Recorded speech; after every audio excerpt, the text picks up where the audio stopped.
Alright, hi teacher. I will be honest with you. I try to take all of this concept. Just see a picture in Google.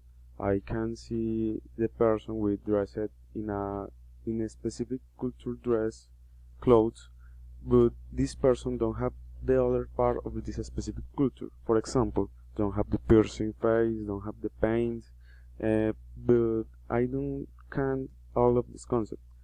Then I search in Google of appropriation culture, and I read only 3 or 4 sentences, and I can take all of this concept.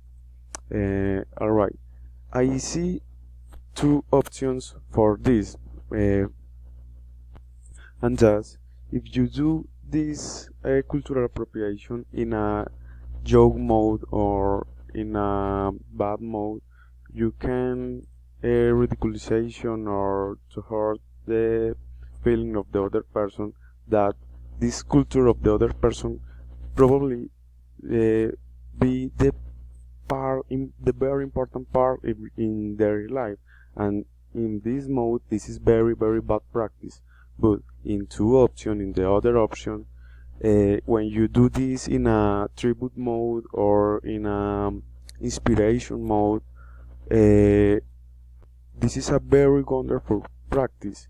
This is a very nice for the other person, for the look of the other person. In conclusion, in my opinion, when you do this practice with a very good intention, this is very fine. In the other concept, that this is very bad, very ugly, very practice that do not do this. And teacher, I try this video for practice my vocabulary, my skills in speak English. I really hope do this nice, and goodbye.